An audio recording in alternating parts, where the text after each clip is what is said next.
Well, joining me now from our London studio is David Marsh. He's the Managing Director of the Official Monetary and Financial Institutions Forum and the author of several books about the European Union. David, thank you for joining us. You once said the nightmare of a total euro collapse would be avoided, yet deadlock and discord will linger on. Has the Brexit exceeded your expectations?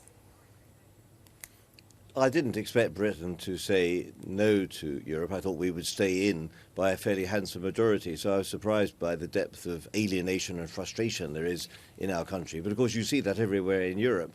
So I think the Euro project is something we're not part of, the single currency, will possibly be damaged by this. I think there'll have to be further cuts in some of the rather large rhetoric about what is going to happen to Europe. I think the Germans will probably have to relax somewhat on the austerity in order to hold the euro together. And why did you believe that the European Union wouldn't work, and what were the signs at that point? No, it wasn't the European Union, it was really the monetary union. The monetary union is rather unsatisfactory because there are such a lot of very odd bedfellows in this monetary union. There are countries with different levels of social and economic and political development, and therefore holding all those rather disparate members together does cost a lot of money. And Germany, being the most powerful creditor and also the strongest economy, is going to have to dig deep into its pockets in order to bail out some of the weaker countries like Greece in order that they carry on. Britain made the right decision by not being part of monetary union. Unfortunately, the whole debacle, the mess of monetary union has had quite a big impact on this referendum campaign. As you say, immigration has also played a role. I'm actually fairly confident that Britain, in this new role outside the European Union, it'll take some time to get there, of course, will be quite a good pragmatic partner of the rest of the EU. We're not in the monetary union, which is the most important part of the EU, and I think we'll be able to also get some compromises on immigration. So we'll have a kind of halfway house. We'll be partly still involved with the European Union. We'll be doing a lot of trade and investment with the European Union, but we'll also be able to come in as a partner and also take part in some of the immigration. There will be some immigration coming here, but less than there has been in the recent past. And I mean, that halfway house that you speak of, is that going to look attractive to other countries? Do you think other countries will follow suit?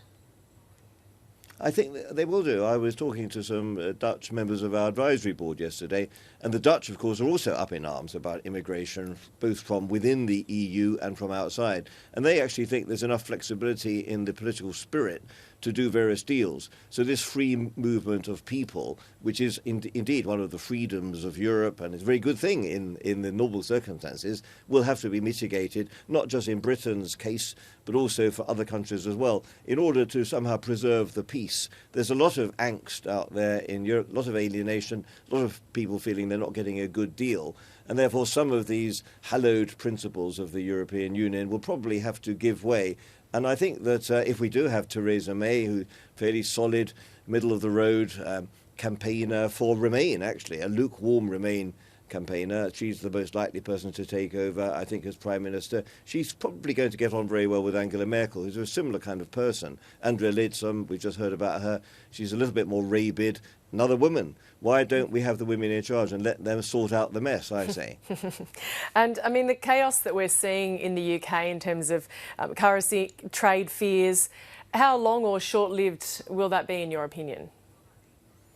Well, this uncertainty that people talk about, it's been a feature of life for years. I mean, it was uncertain after the Second World War. So I don't really buy this idea that we're going through some sort of catastrophe. Sterling has fallen, but it was actually far too high. Sterling on a trade-weighted basis is only moderately below levels of last year. Clearly, it's a big shock. There's a convulsion. We don't have any trade negotiators because we haven't actually done any trade negotiation in this country for 43 years since we joined the European community as it was then. So there's a huge convulsive shock for the system.